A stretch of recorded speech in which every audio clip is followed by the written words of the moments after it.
tenemos la culpa de que el pibe le gusta que sea mamá. Sí, cuando yo era muy chiquito, de internet ni se soñaba. Mi madre no me dejaba ir solo al colegio, que era a 2 cuadras, me dejaba ir solo al almacén, pero en ninguna cuadra donde hubiera una obra en construcción me dejaba pasar. Yo tenía que cruzar la vereda sin eso.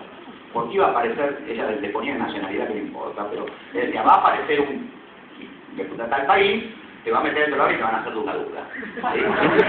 El día de hoy paso por una construcción y se me... No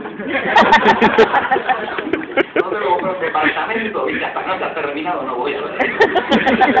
Dramas que me han producido. No fue la tecnología, fue mi madre. La mayoría de las macanas son las madres que no me tienen la cabeza. ¿Quién tiene blog? O un sitio propio. ¿Quiénes tuitean? Muy poquito, pero aplaudan fuerte, porque son poquitos los que tuitean. Muy poquito, sí, muy poquito. Todo proceso social, desde que dejamos de ser una manada de 50 o 150 monos, peludos, pitecantropos, arbititecos, algunos de estos cosas, y alguien decidió que a partir de ese momento éramos humanos, homínidos puros y no prehomínidos o qué sé yo, y empezamos a conformar una sociedad ya cuasi o prehumana y no éramos animalitos, y las sociedades animales comparten esto, pero quiero diferenciar un par de cosas. Es necesario para coordinar cualquier grupo social que haya flujo, siempre hay flujos de información y comunicación.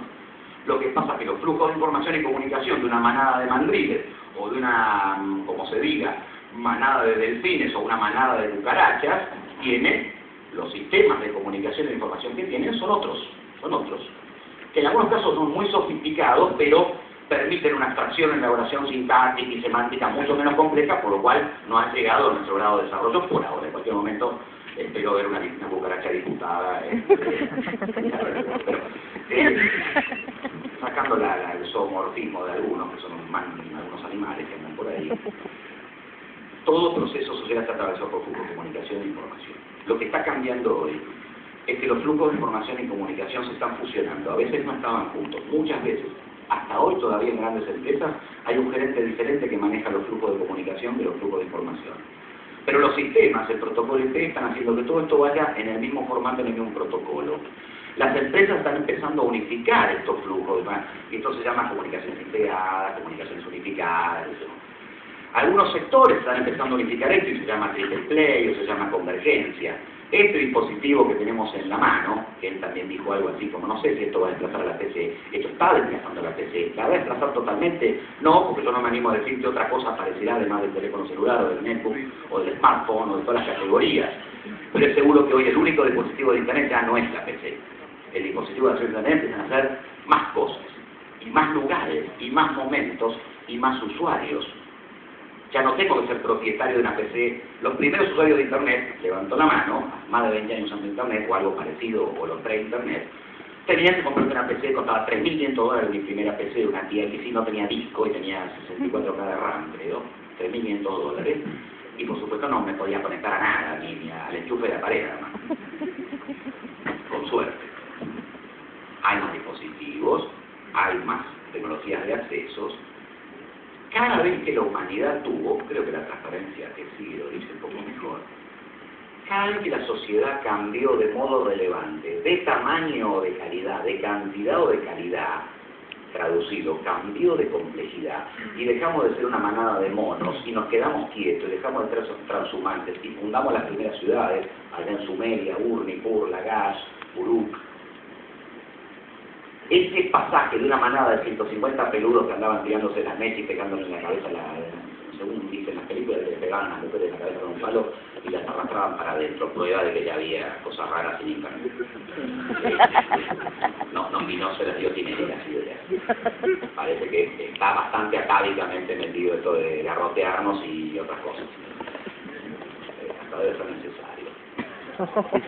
Cuando pasamos a ciudad, nos acompañó la segunda gran transformación en sistemas dispositivos para manejar los flujos de información y comunicación, lo que nos permitió aumentar el tamaño y la complejidad social.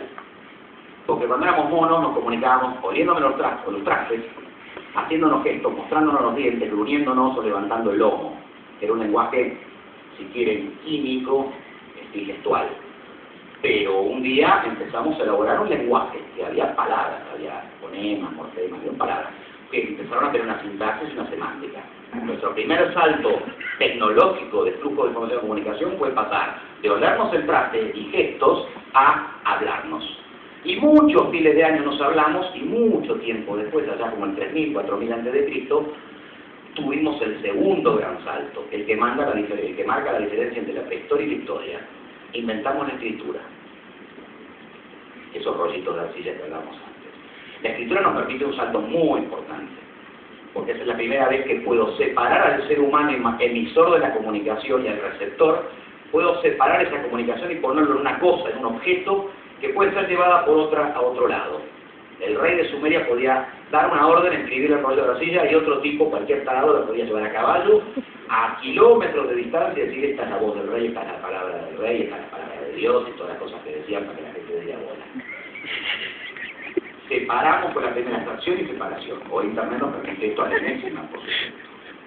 Y también se empezó a fragmentar, y también hubo más emisores de comunicación, y también hubo, por algo está la anécdota, ¿no?, de la Babel, de la Torre de Babel, del Sigurat de Babel, ¿no?, la confusión de las lenguas, que vista de la Biblia es como una cosa mala, la confusión de las lenguas. Vista para mí, levistrosianamente, pobre, justo murió el otro día, Levistró, releyendo repensando las cosas que decía, muchos mitos reflejan algo verdadero, pero al revés, ¿no? Lo simbolizan al revés.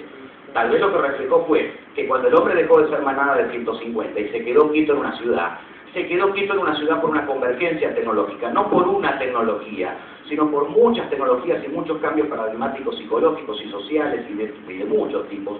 Hay alguna escuela que piensa que hubo hasta cambios genéticos.